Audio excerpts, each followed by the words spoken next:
This is Everything is a Primary Source, the podcast version of zigzagging your way through a thrift store. Every old VHS or record on the shelf, each t-shirt on the rack, and all the books in the bargain bin are actually valuable documents of the time period they come from and the people who made them. I'm your host, Eric Paul, and you can picture me as the store clerk, or not. We can actually end the allegory now. Anyway, I'm excited about today's episode. We've got Amy and Jay from the Sitcom Study Podcast here to talk about one of their favorites, well, Jay's favorite at least, Charles in Charge. It's been a while since I've covered a sitcom as a primary source, but who better to help me do another one than the experts? But first, here's a segment I've recorded with Andrew Johnson, a young actor who portrayed the main character of Little Shop of Horrors, Seymour, during this summer's run of the musical at Prescott Park in beautiful Portsmouth, New Hampshire. The live show is based on a few versions of the story, including the 1986 Frank Oz movie musical that so many of us are familiar with. So I am here in Prescott Park in Portsmouth, New Hampshire, pre-show before Little Shop of Horrors, and I'm here with Seymour from the show, Andrew, who plays Seymour.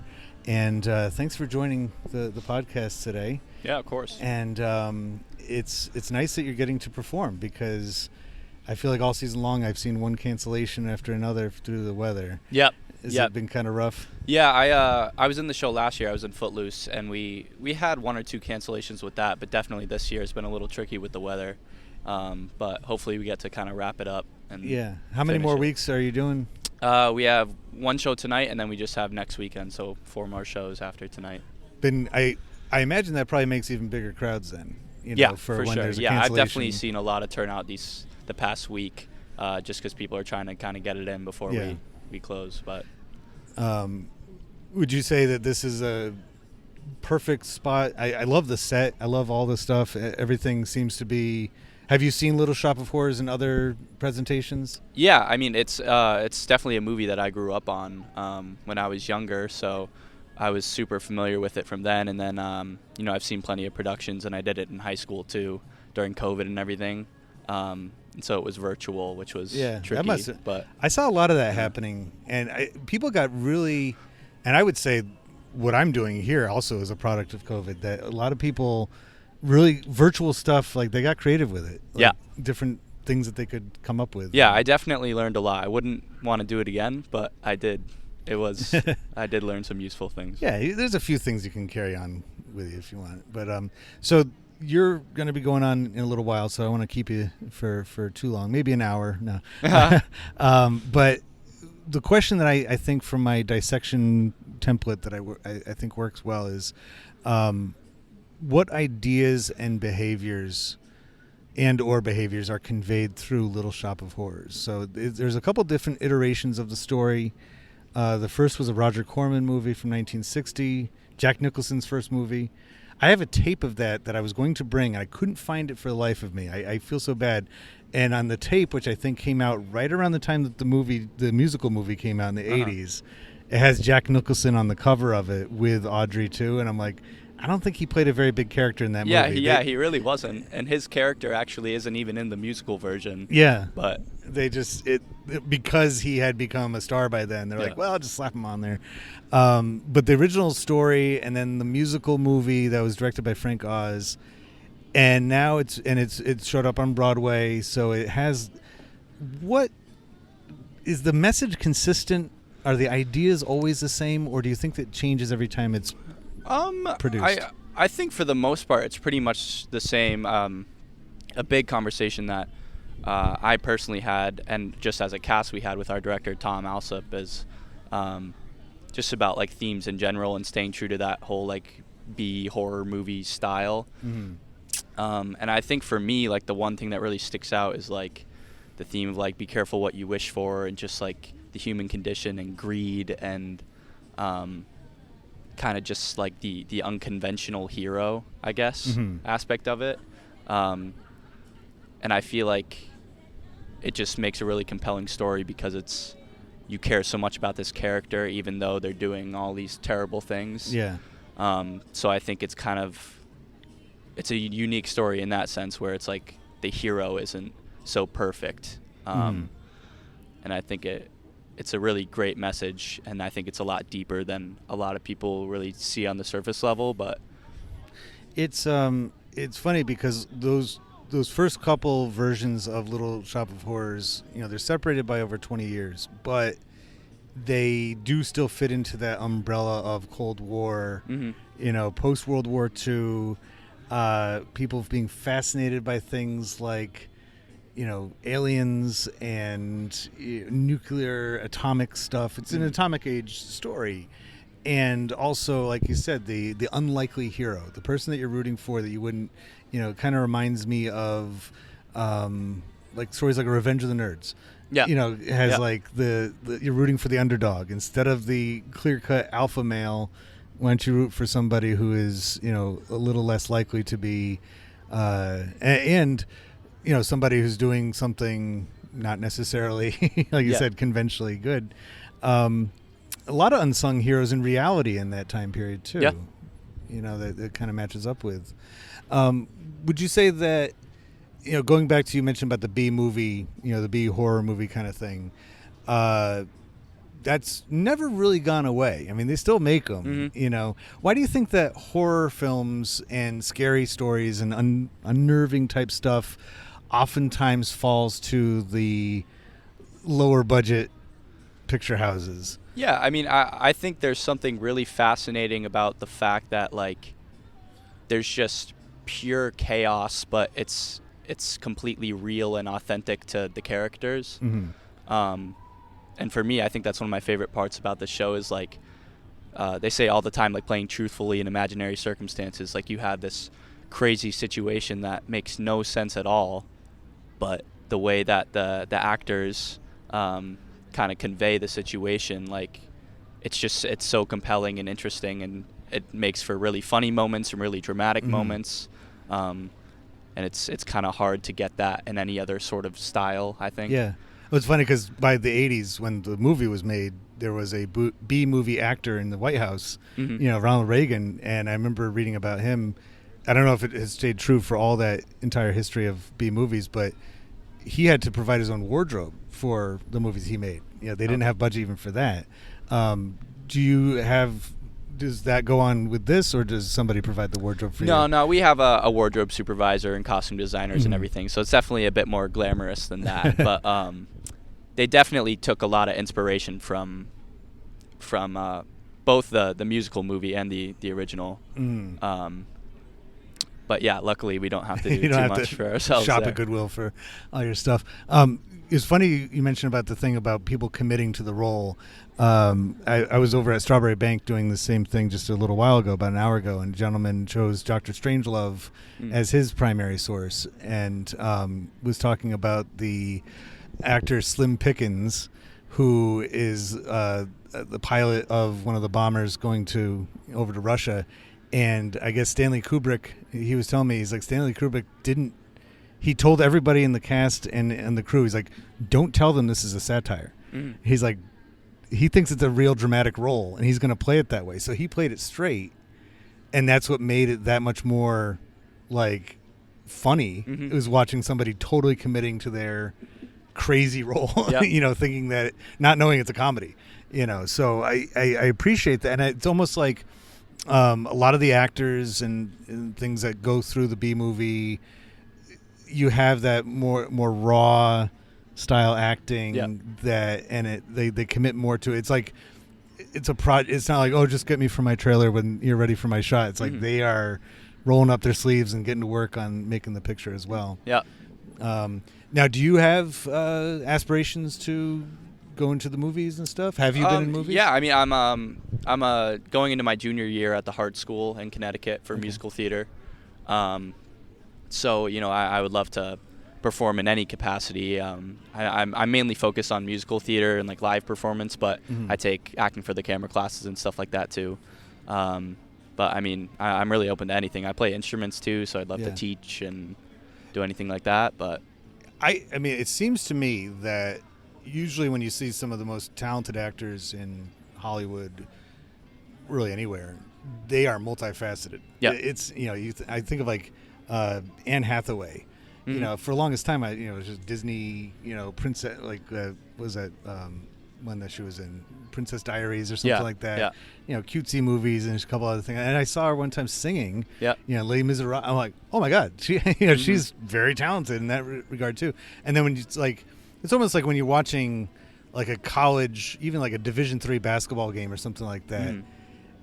It's like you look at the guys' bios and you're like, oh, they're like the top players in all of their schools. So when you were in high school, I assume you did musical theater? Yep. I mean, I did this show in high school, like I said, so that was crazy. But I've been doing theater in school since I was in preschool. I did my first little play. Yeah. So it's always kind of been a thing for me. And last year working here was my first kind of professional paid gig. That's cool. It's kind of awesome to be back here again because it's really throw special that on for the me. back of the headshot. And, when you get those casting jobs. But that is, thanks for stopping by. Yeah, of course. This has been really cool, and I hope that this is. I don't think my podcast is going to be much for your resume, but it's. I think that you're stepping into, on behalf of all of us who love the stage, the screen. Thank you for continuing the tradition on, and in this case, the tradition started in 1960 with Little Shop of Horrors and Roger Corman's ultimate B movie, extravaganza, and that celebration of hardworking acting continues. So thanks again for stopping by. Yeah, thank you.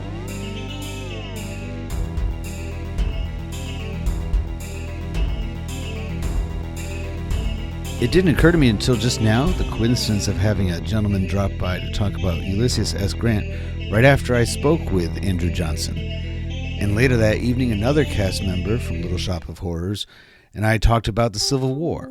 Must have been something in the air.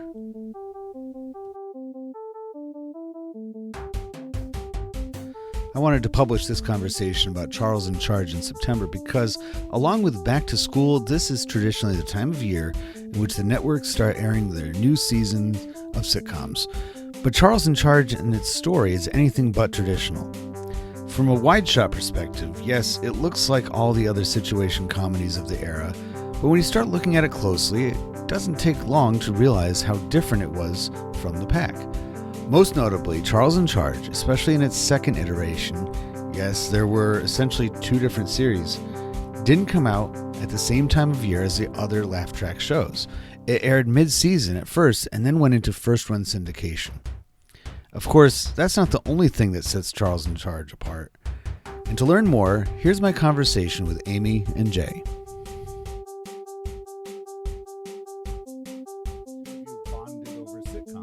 I love your podcast. I think it's fantastic.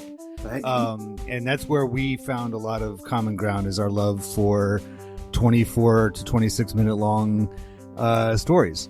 Yeah, we early in our relationship, I always say it's the greatest innovation of our relationship is we decided to make our own TGIF, where instead of jumping around Netflix like everybody else and having to figure out what to watch each night, especially before we lived together, and so we were only together a few nights a week, we would set up our series of 4 shows, just like TGIF, and it's like they were onto something with that block of 4 TV sitcoms, and it was just the perfect thing to kind of unwind in the evening. It's absolutely right, and I think that that's just the beauty of that media form of the sitcom is that it's just they know how to just make you feel easy to unwind and relax.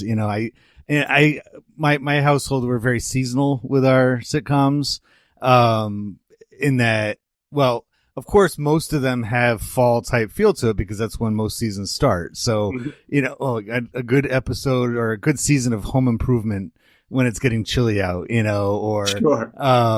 We do a lot of Friends, of course, in the fall, and it seems like a lot of these sitcoms kind of own different holidays. So Friends and Thanksgiving, Roseanne and Halloween, you got all the different ones you can cycle through. So what made you think of doing this podcast? Was it just that kind of love of sitcoms? Yeah, I think, we had, like we said, we both really love, we love a lot of things, but it's I'm into movies, horror movies and stuff. Amy is into theater, musical theater, and I feel like sitcoms were the thing where it's like we both really like them. Neither of us are like experts any more than the other. Is just kind of like something that, like you said, we kind of bonded over.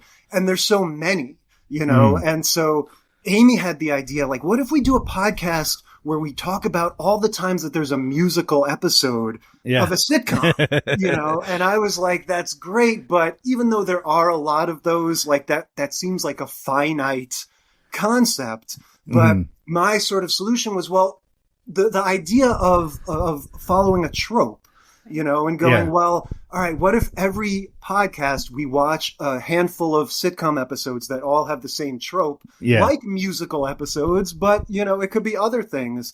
And that's sort of how we came up with the sitcom study. I love it. Yeah. I was hooked when I saw it on Instagram. It came up, recommended for me. And I love the TV guide, promos. I'm like, this is exactly, but I guess sitcoms, I mean, a lot of the actors that are in sitcoms do other things. So it's like they're bringing their talents in musical theater or movies or, a lot of different places to this one, central, especially I'll ask you this and maybe you can tell me if you think that does a sitcom require a live studio audience or at least a laugh track? Because I know, like, on scary waters there. Look out! A lot of the animated ones I realize do count as sitcoms, but like the more modern, like Steadicam, immersive type things, would you put that in the same category? So we talk about that a lot on the podcast, just the differences and the way it feels. One of the things that I think we kind of have come to an agreement on is that when you're in the living room and it's this like multicam setting, there should be a live studio audience. It gives it the right feel. The actors are then required to perform for the people that are there. And when it's added in later or when it happens after, it doesn't have the same rhythm. Yeah. Now, that's true for those multicam ones, but we're both a sucker for the single cam ones as well because of the way they're able to tell stories in such different ways. Some of the ones that, one we haven't even gone back to yet, which is Malcolm in the Middle, but some of the early ones who were doing that, like we watched a Parker Lewis Can't Lose for a few episodes ago, and I was like shocked. It was so ahead of its time. Yeah. I remember not liking that show when I was young, just thinking it was like a Ferris Bueller ripoff and not being interested. Which it was, yeah. Right. But looking back at it now, after watching 30 Rock and after watching Scrubs, you're like, whoa, this is Inception. Like this is where that came from. I've discovered more than a few sitcoms in syndication, like Parker Lewis Can't Lose. That was one of those ones that I remember kind of hearing about it, but I think I was a little bit too young. I was, born in 81, so the target audience for that was like teenagers and a little bit older. So I was like 9 when that show came out. So I wasn't exactly who they were looking for. But I remember watching it later on in syndication. I'm like, this is a pretty brilliant show. I liked, talking to the, breaking the fourth wall and, talking to the audience. And they're really able to do things with that single camera mode that they can't, with the studio audience. It really is a push and pull, know, like you asked what makes it a sitcom, and the single camera ones, they're still sitcoms, but what we've discovered doing the podcast more and more is that the way that the ones in front of the studio audiences have like one foot in the world of theater and vaudeville, and like when Richie Cunningham is trying to, climb through a window and he kind of stumbles onto the floor, like you hear the individual people in the audience reacting, so it's like, it doesn't have to be that to be a sitcom, but I think we're discovering we kind of prefer that. And how it makes it feel like you're a part of it too, just like you do when you're in an audience in a theater, watching something live. There's something to that. And the few times, like there was an Addams Family episode or was it Munsters or something, that they added the laugh track back in. Same with Leave It to Beaver. They had gone out onto the studio lot. They'd shot a bunch of outdoor stuff. And the pacing of the actors' dialogue, they were still waiting for that studio audience to laugh. And then they added it back in, and it just didn't feel right. Yeah. It's like very canned and just kind of hollow.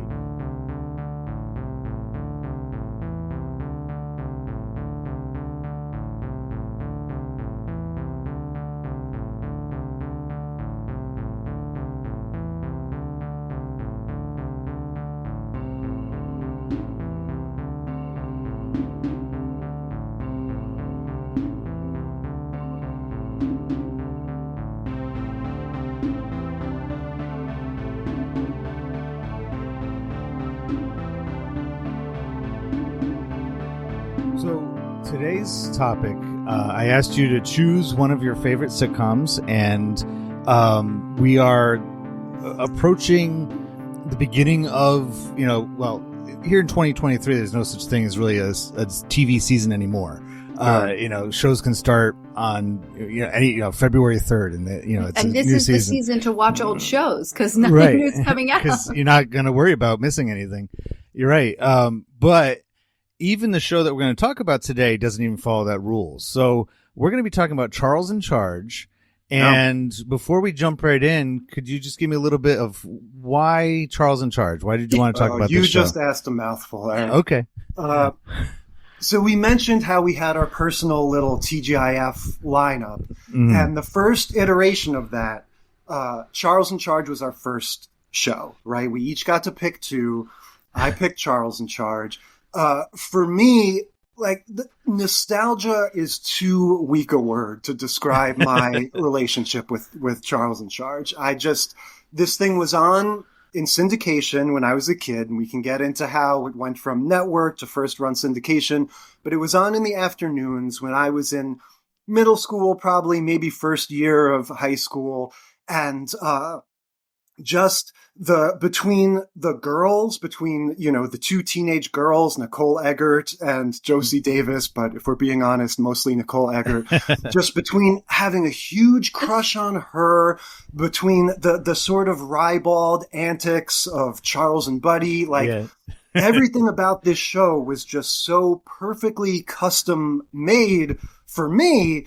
That I got so into it in a way that it just, like, now as an adult, when I would get the image in my mind that we're going to watch Charles in Charge later, and I would just kind of picture that set and, like, picture Charles and Buddy talking, it would put me in a good mood. Yeah. So, the format for our sitcom, we choose 4 episodes every week. The format for our podcast, we choose all these different sitcoms. We've gotten to talk about Charles once over like 25 episodes. So you've been wanting to talk. So if you ask us to focus on one thing, like, if I have anything to say about it, it's got to be Charles. Got it. Amy, have you fallen in love with Charles in Charge the same way, or is it kind of like... I have an interesting relationship with Charles in Charge. I'm much more of one of these fans that's like wanting to kind of find out more about the people in real life. Mm-hmm. And so Scott Baio has gone down a road that I am not a fan of. I in researching for today, I was like, oh, he's one of those guys. Like, he's one of those guys. And then you got Willie Ames. He has kind of gone like a Kirk Cameron route. And he does a lot of like religious movies and trying to like, bring people to Christianity.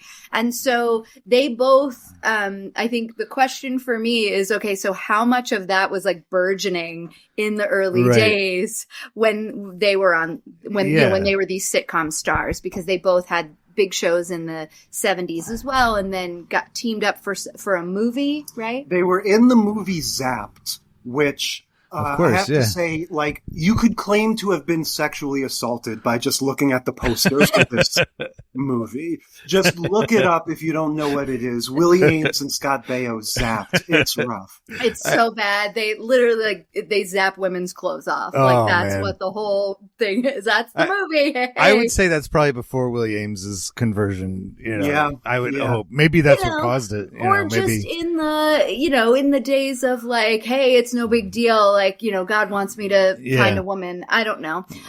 But so I sort of begrudgingly came to Charles in Charge. And then it's like, you can't not fall in love with the show Charles in Charge when you watch it with Jay, because he is like, he's so giddy when he says that he gets excited thinking about like it's going to be on later on today.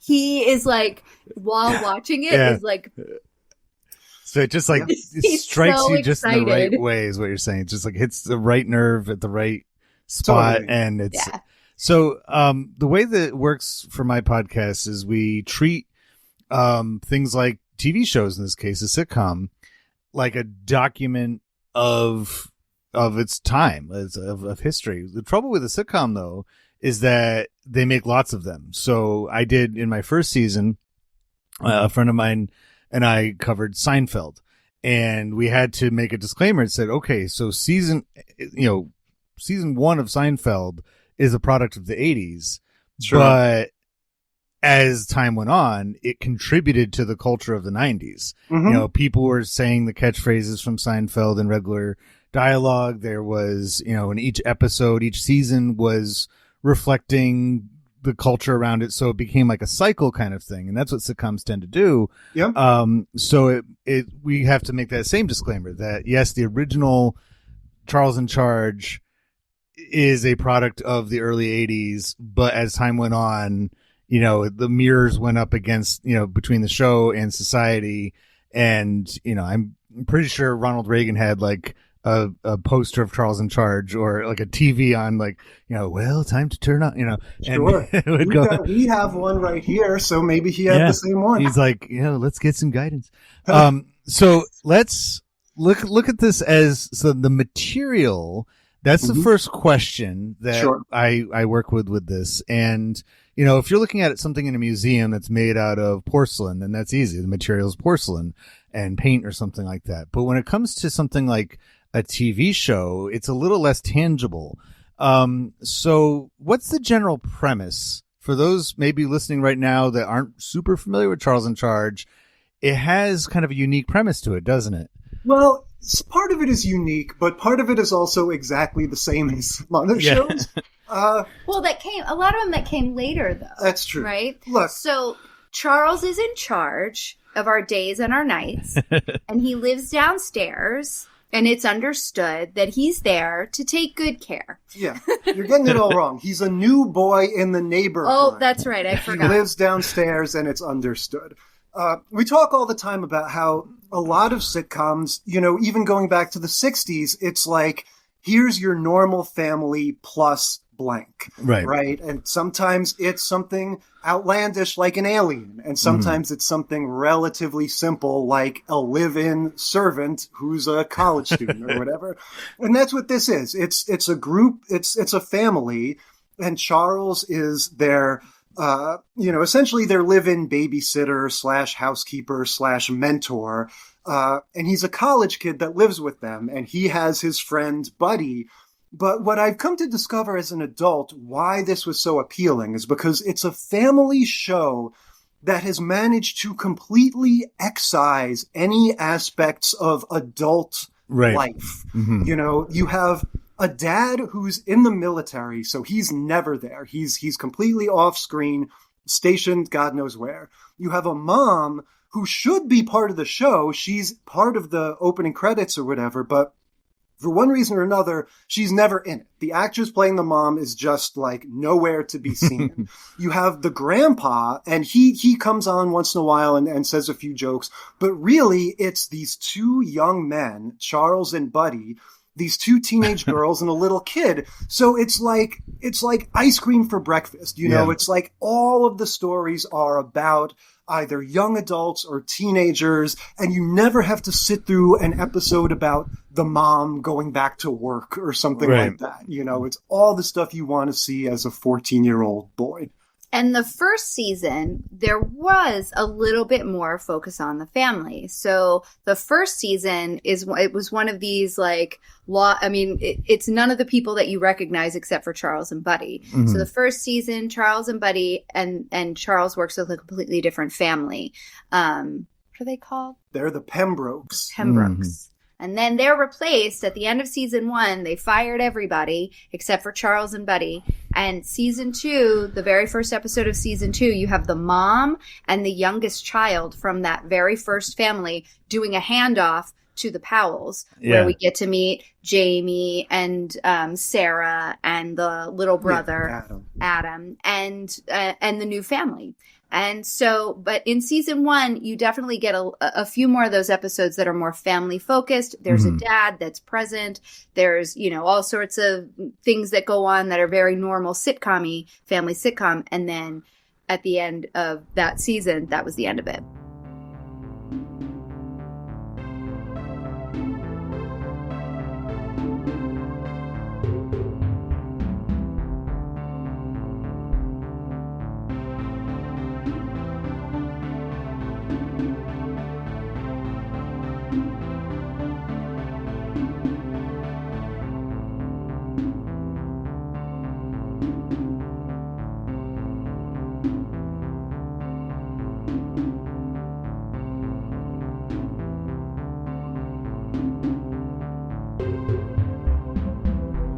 Retooling to make it much more youth-centric was a response to the fact that we have dozens of these shows already of family dynamics. Like, let's get something different. Yeah, it seemed to be, for one thing, there seemed to be a trend at that time. And again, I'm not an expert on this, but this move of having a network show get canceled and then brought back in syndication, that seemed to be like sort of a thing that was happening. And I get the impression that Baio himself, right, because Scott Vincent Baio, we should add, gets director credits on a lot of the episodes as the series goes on. Well, he is in charge. So yeah, right, exactly, behind and in front of the camera. I get the impression that he had something to do with like, all right, we're bringing this thing back for season 2 on syndication.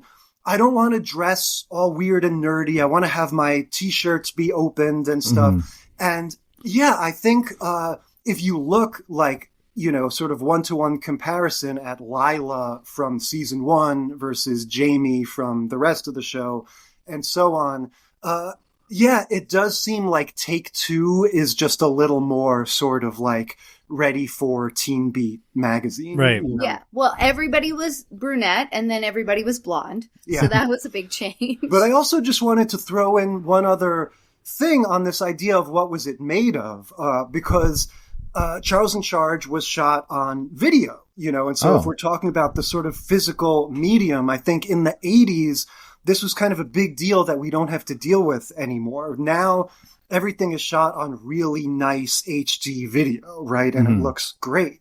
But in the 80s, you had certain TV shows like Cheers and Designing Women were shot on film, and they look really nice.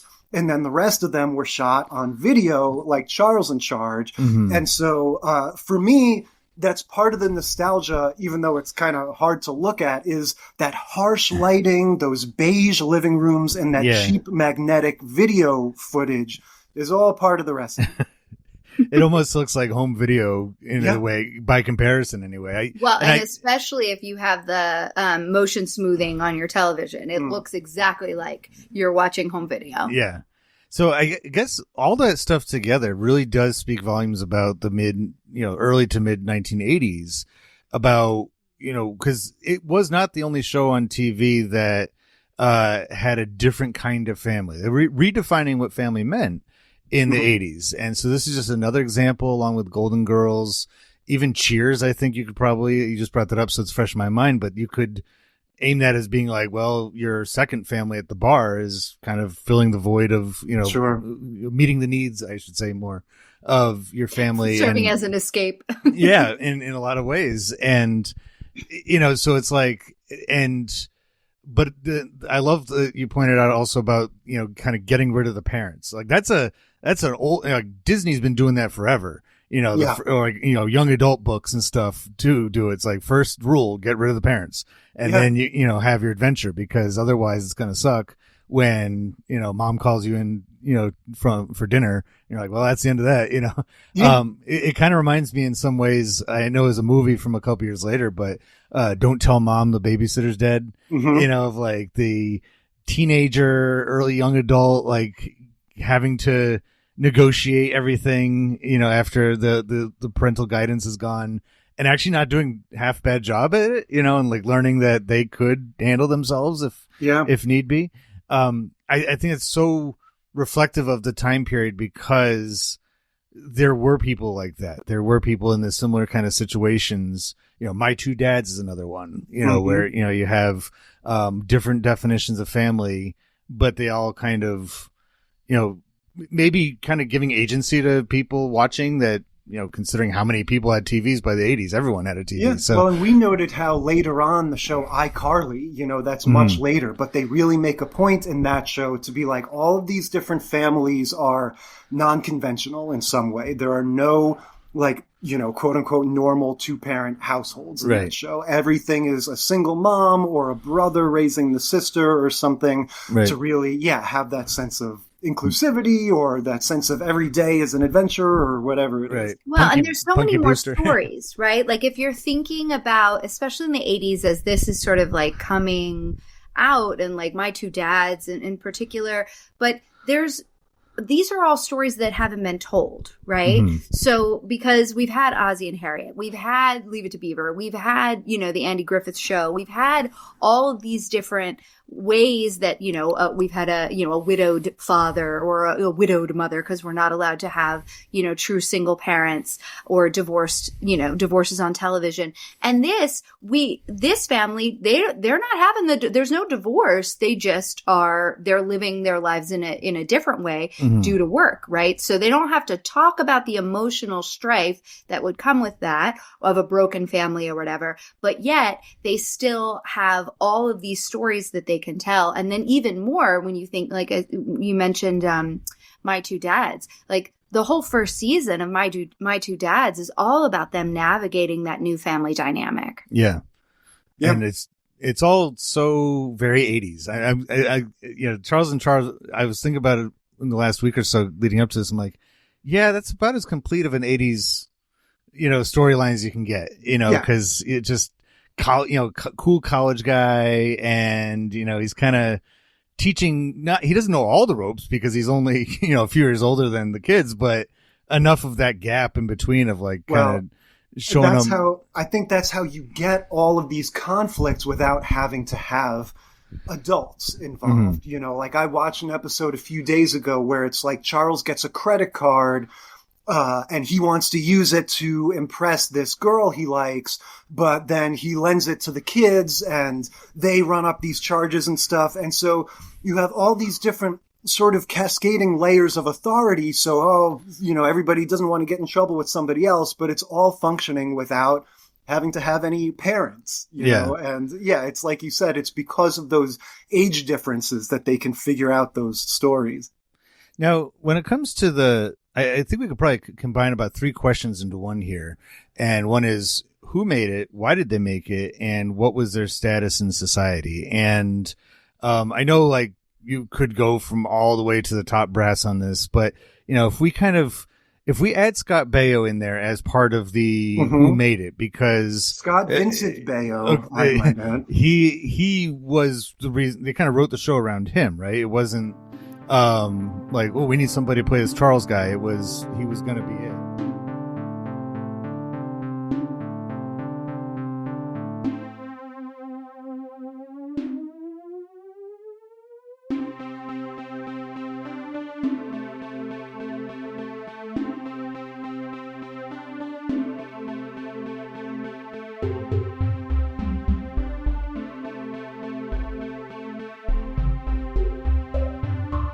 Scott Baio was a legit heartthrob from Happy Days, Joni Loves Chachi. Yeah. And, we've talked about how if you ignore the fact that Happy Days takes place in the 50s, Charles in Charge can be a sort of unofficial sequel to Happy Days and Joni Loves Chachi, because Charles, he doesn't have a last name. We don't really know who he is. He could be Chachi.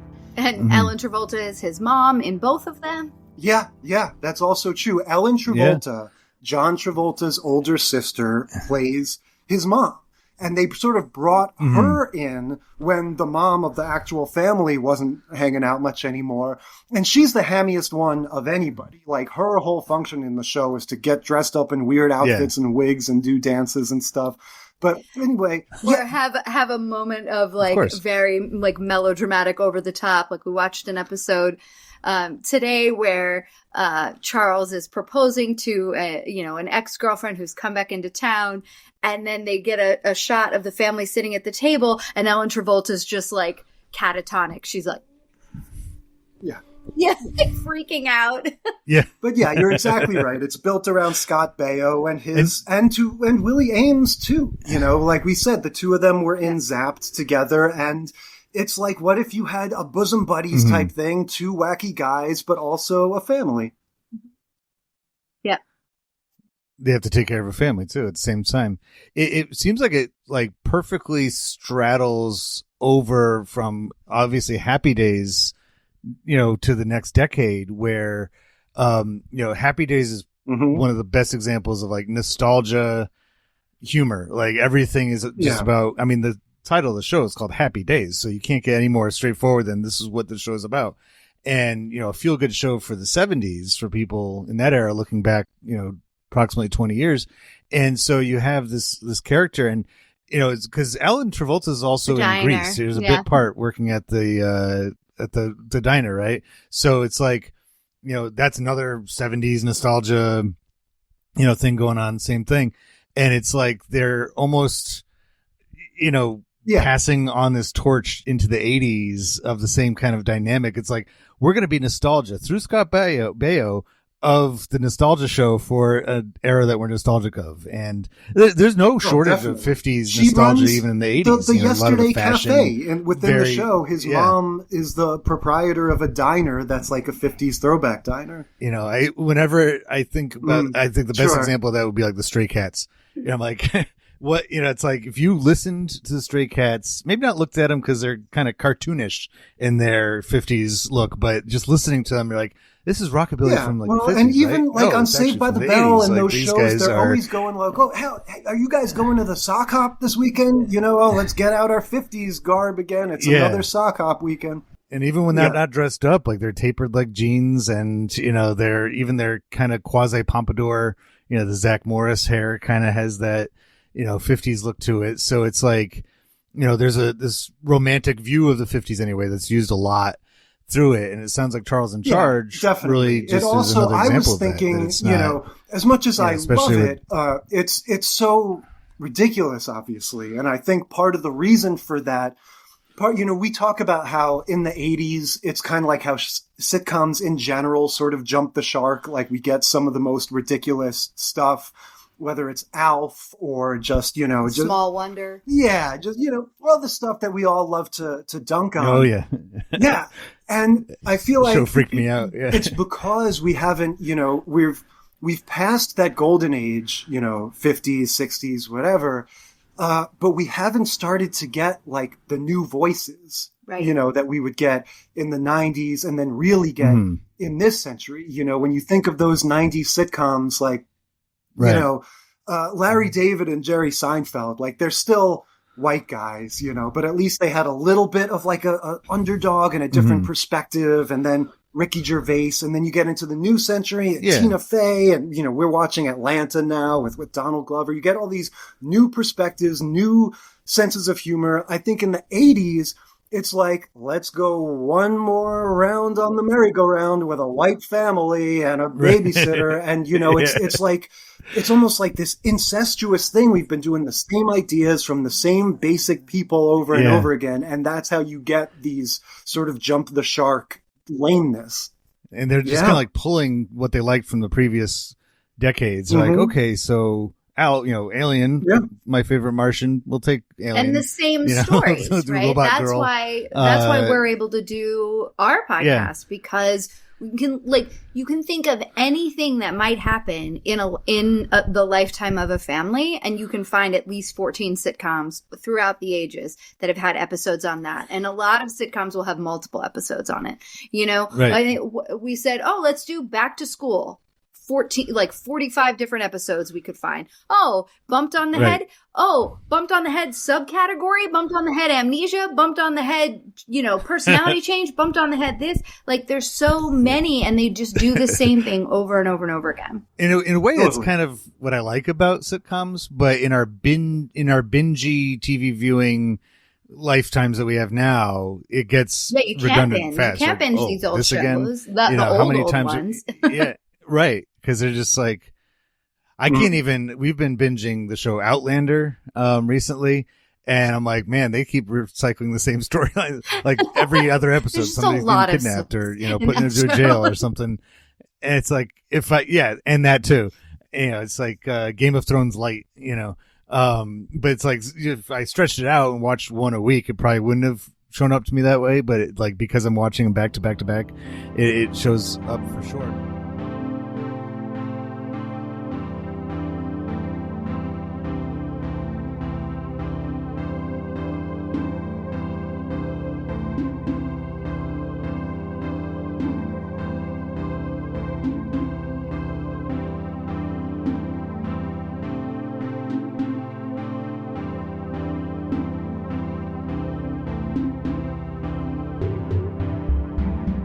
Now, you mentioned before, and I like this question a lot, the intended audience. You mentioned before how when you were watching this show in the 80s, it seemed like it was made just for you.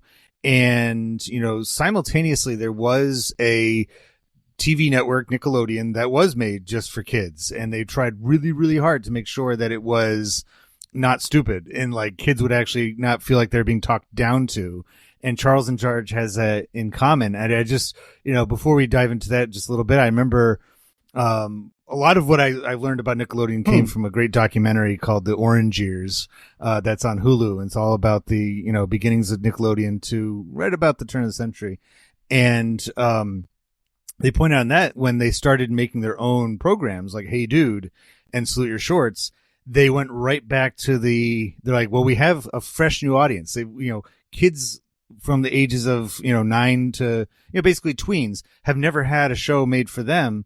So we have total license to go and recycle all those old tropes. Yeah. Somebody Let's gets a divide bucket the on their room. foot, or the two people have a crush on each other, but right, exactly. Let's do that again. And I guess Full House kind of fits into that too, but it seemed like Nickelodeon and a handful of network shows had that. Would you say Charles in Charge could easily be that's intended but audience? I think what were Charles in kids Charge and has teenagers? that some of those don't is that when you're that age, when you're 12 or higher, or really maybe any age when you're a kid, you don't want to feel like you're watching stuff for kids. You want to feel like you're watching stuff made for somebody a little bit older than you. And so, don't get me wrong. You say, Hey Dude, Salute Your Shorts. I know every episode. I was totally into those. But I think Charles in Charge hold this trick on us, or me anyway, where watching that after school in 7th grade, 8th grade, I felt like I was watching a legitimate sitcom. The big kids show. Yeah, like something that was a legit show, that was a real thing. And the fact that it was funny and silly was hilarious to me. And I don't know that I necessarily clocked the difference of the people who are watching, I don't know, All in the Family, maybe a more sincere, proper show, are not watching Charles in Charge, And so to me, it was just, right. It had one level up on perceived maturity, even if it wasn't real maturity, that made me go for it after I had maybe put aside Hey Dude and those shows. Well, and you've got Charles and Buddy, who are college kids, played by kids that are, played by 20-year-olds, almost 30-year-olds that are, well out of college or never went.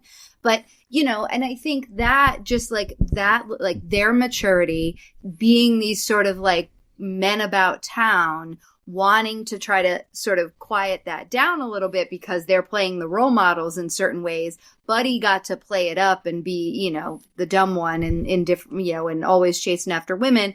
Whereas Charles was always trying to thread this needle of, not being too promiscuous so that he was a bad role model for the kids, but then also not being such like a nerd, like so prude and like staying away from the ladies and just being about school, that he wasn't appealing to people who were like, oh, I want to get out and party too. Yeah. Right. Because you want, I mean, every show, of course, wants as many viewers as possible. They're not going to be like, no, don't watch this show. And so it's like, I like that idea of it masking itself perfectly, that a younger audience is like, I'm cool because I watch it. And I think I do remember kids when I was like in junior high, you know, late elementary school, kind of, you know, like, I watched Charles. It was on, like that, you know, it's like and their it was way on, of saying that they're it was more in mature. syndication. It was on reruns for so long that you had Nicole Eggert already grown up in Baywatch, like full on sex symbol, graduated from her Teen Beat era, Tiger Beat era. And so, like, I remember kids watching both, being like, oh, yeah, Nicole Eggert. Like, I'm going to go watch her when she's my age. Now I'm going to watch her grown up. Yeah. That's such a crazy, like, for some reason I couldn't handle Baywatch. It was like, I never, that was too, like, grown up for me. I've never watched a single episode. I never... And I know it sounds probably, you know, silly. I think the most I ever watched Baywatch maybe it's is because through I don't like Chandler the and Joey on beach. I don't Friends. know. You know, just like, Sure. like I know the premise of the show, and I know all the major characters. I watched Knight Rider, so I know David Hasselhoff, you know, from that. But I just, to me, maybe I just felt too mature for it when it came out. I was like, I don't know, like this is kind of stupid. So if I want to, you know, see the images, I'll just, you know, get a Sports Illustrated, you know, swimsuit edition. I don't need to, you know. Anyway, so Scott Baio might agree with us. I don't know. He's like, yes. So the, you know, the way that my dissection tends to go, you know, it does have an order to it, but as the conversations go, we tend to cover things, as we do it. But, you know, one of the questions that comes up is what behavior or ideas are conveyed through it. And you already touched on that quite a bit with episodes, and particularly with Charles trying to balance out who he is. Now, another way that this is an indicator of the time period is that I don't think this kind of show would have been thought of in previous eras, because College Guy wasn't really as much of a, like, could you picture a 1960s family being like, hey, that big man on campus, he can watch our kids, you know, like college, you know, like by the time you get to the 80s, everybody's going to college, and most of the people going to college are like, oh, I need to find a place to live.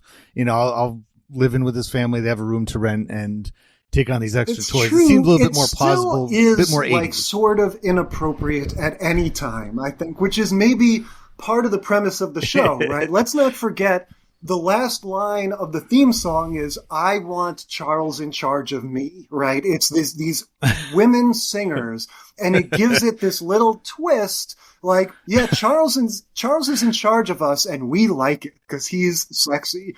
And so I think there's this weird tension built into the premise of, like, this is kind of a weird setup, but Charles is a really good guy, so it works. And because when you watch it, you realize like they are too close in age to be like Jamie and Sarah are too close in age to Charles to be able to be like being watched by him, right? Like nobody wants their 15, 16, 17-year-old daughter hanging out with a 20, 21, 22-year-old college guy or his friends. Yeah. Right. Which, to be fair, they never address that ever.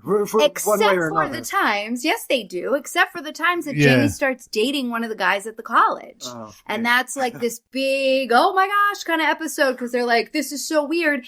And all the times that Charles there is dating girls who aren't in high school, but who are played by actresses that are the same age as the actresses. Like Tiffany Amber Thiessen comes on and is playing Charles's girlfriend when she's 15 years old. Before she's cast in Saved by the Bell, she plays Charles's girlfriend. She's younger than both Nicole Eggert and Josie Bissett, who plays the younger sister. Josie Davis. Josie Davis. She's younger than both of them, but she she was playing Charles's girlfriend in the episode, all they had to do was make her boobs come out. Like, she just had sexy, she was wearing sexy clothes and her boobs were out. But like, and that happens over and over and over again. And so when you watch it now and you're looking at them and you're like, wait, they're the same. Hold on.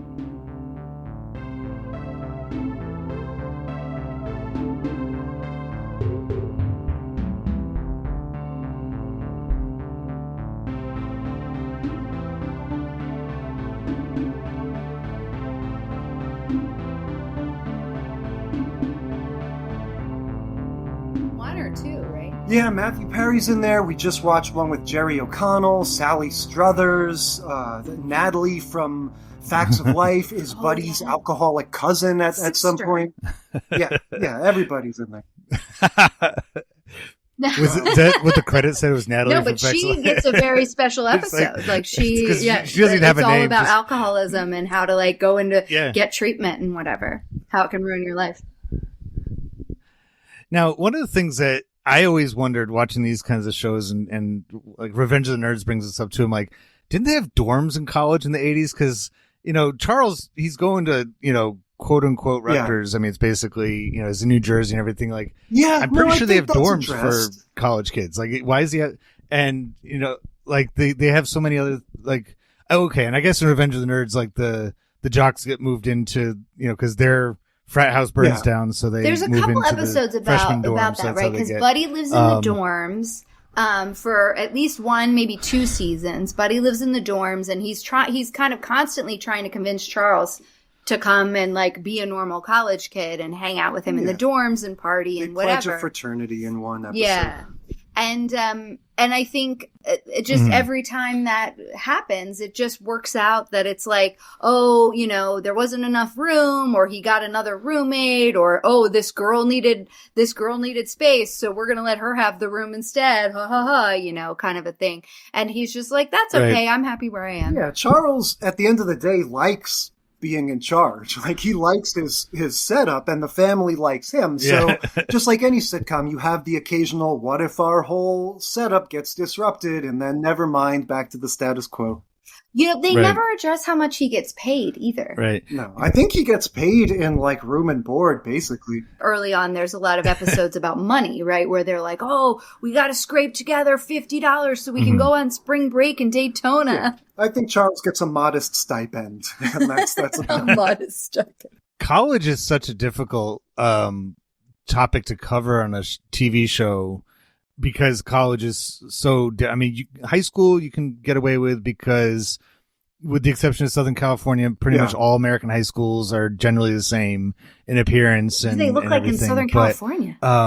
College is so hard. Yeah. They're all outdoors. I grew up in Florida. My high school is also outdoors. Go class. Oh, okay. So, anywhere there's oranges growing, you have, similar kind of high school experiences. Whereas college, each institution is pretty unique. You can have all these different, like, I just started my new, art history class, or, they're always taking different courses. And so it gives them all these stories, and they very rarely go to the college. They do once in a while, but I don't think you ever see a campus. You just see occasionally the inside of a classroom or an office. Ben Stein is in there somewhere as a teacher or an administrator. It's just, I think it's because that's why we don't see more college-based, sitcoms. And it's also with the understanding, I think, that like a lot of college kids, they're not your main audience, because they're true. Well, most also, weekday nights, they're out partying. You're only supposed to go to college for 4 years in most cases. So you've got this very finite thing built into your show that it's going to be, your people are going to age out. Well, and you do the thing that happens in which is you hold the brightest kid in your family back from going to college just so you can get another season out of them. Like, Carlton, you were going to go to Princeton, right? Well, first you're going to go to this little community college where Will can get into, because we need to have you on for another season. Well, if the cliche is you have a show about high school kids and then you contrive a reason that they all go to the same college. So if you have a show about college kids, then you have to contrive a reason why they all like go to work for the same law firm or something at the end of the 4th season. Right. Beverly Hills 90210 kind of did that. They Saved by the Bell too. more or less all went to the same college and then got similar jobs. Yeah, Saved by the right Bell, the college and they always years. stayed in At touch first, with each other. And they at least had, probably because she didn't want to be in it, but they had Tiffany Amber Thiessen refrain from going to the same college. She as was the on rest of them. 90210. Yeah, but then she joined them after the first season. Yeah, she was like, busy "Never over mind, there. I'll go here too." I miss my friends. They're having adventures without me. I have to go to this random school. there's one question that I kind of use sometimes. I almost always don't for what we're doing here, because almost all fiction is, it's prescriptive, not descriptive. Like there's nothing factual. But were there any episodes of Charles in Charge that were reacting to any real life events in the 1980s? Like, for example, I think about the Punky Brewster episode Post Challenger, where she talks about Kristen McAuliffe and dealing with it and everything like that. And I think there's a few episodes on TV that dealt with the Challenger. Did Charles in Charge ever tackle? Because it had its heartfelt moments. It had its lessons to be learned. It had lessons to be learned. But the thing that jumps out at me so much is that, going back to your point about the kids' shows, if you judge a sitcom by the way that they resolve their conflicts, this was very much a kids' show. Because on a show like Family Ties, for example, they're going to resolve conflicts through communication, through discovering. You have to, listen and consider other people's perspectives or whatever. In Charles in Charge, they resolve conflicts with disguises, with schemes and capers. Everything is about like silly, outlandish things. So in that sense, the lessons and stuff, like they were not that big on that aspect of it. But in terms of real life things, I can't think of any like actual current events type things. No, and I wonder if that had something to do with the way that they were in syndication, right? So they oftentimes were aired out of order. Like when you go to try and look up in, like a Wikipedia or IMDb or something, if you try to look up the order of the episodes, it's different. And because they're trying to order them by air date, but they were shot in a different order. So there's all sorts of like huge weird jumps where like Charles has been dating this girl for 6 weeks. We've never met her before. She's not. And then like 2 episodes later, it's like, oh, this girl that Charles just started dating, and it's the same girl. And you're like, hold on, wait a minute. So things like story pieces like that get all out of order. And but their favorite thing to do is have the like girl that either Buddy or Charles has been dating show up and talk about it like they've been together for 6 weeks, a month, a year, or whatever, and nobody's ever seen her before. Yeah, there's no continuity with that kind of stuff. I will say, like, the closest thing they do is like they'll hit on like general cultural trends. Like there's an episode where they go to a Kiss concert and they get dressed up in the Kiss makeup. We just saw one where Charles, he's obsessed with his little digital electronic organizer. Remember how back before phones and all the, before iPhones and everything, we just have these little like pocket mate organizer things. Yeah, and so calculator size stuff things. Like that. That's maybe like a general, like something that was popular over a period of years that they can like remark on. I guess the biggest like gestation that comes from all this analysis to me right now, and I don't know why it's just now hitting me, but it really seems to be of an era of the Latchkey Kid. That, like so many of the other shows, it caters to that age group that's coming home.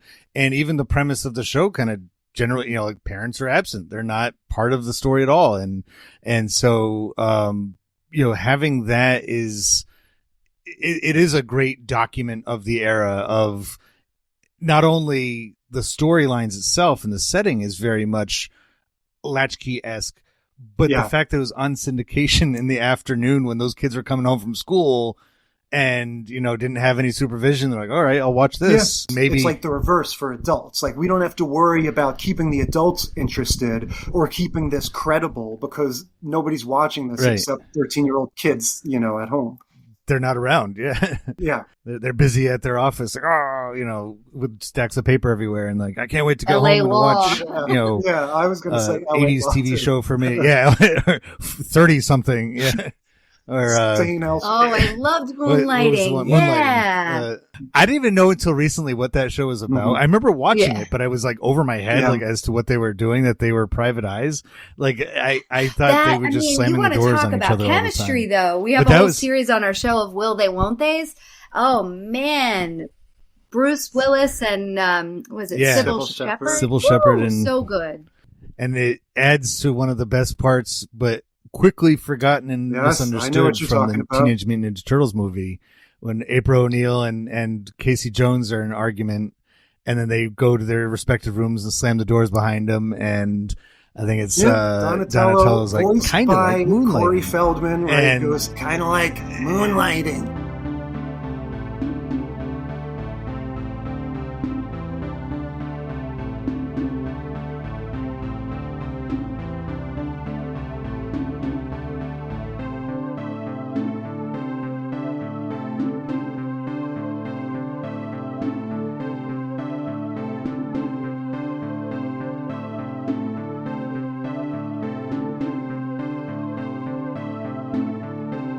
It's been wonderful talking with you. I feel like we could Sure. go on for hours and hours and hours because we have such similarities and interests. And one of my favorite quotes is, "Media is made to be analyzed."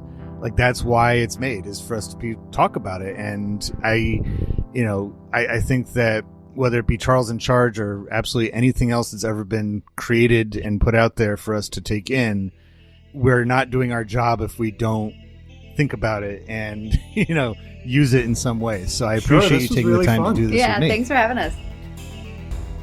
I would like to thank you all for listening to the EPS podcast, where everything, including Charles in Charge, is a primary source. We'll talk to you next time.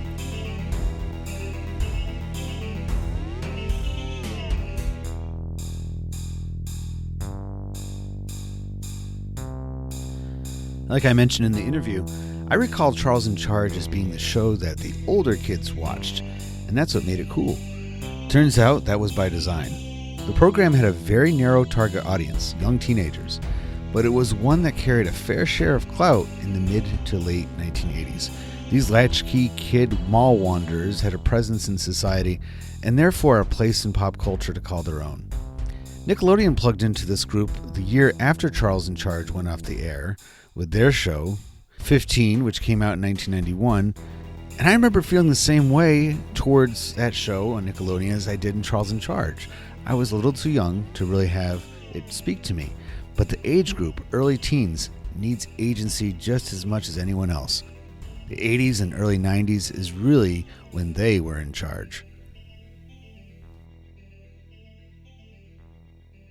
I've been listening to Amy and Jay's show, The Sitcom Study, for the last few months, and if you haven't started listening yet, what better time than the present? You can find them wherever you get your podcasts, as well as on Instagram. That's where I came across their program. You can follow this show online, and the best starting place is everythinghistory.com. That's everything-history.com. There you'll find links to all my social media pages, as well as information about other Everything as a Primary Source endeavors. Follow and rate the show wherever you're listening to it now. That way you never miss a new episode. Speaking of which, next week is about surf guitarist Dick Dale, with special guest and Dick Dale's protege, Laramie Dean. Until then, this has been the EPS Podcast, where everything is a primary source.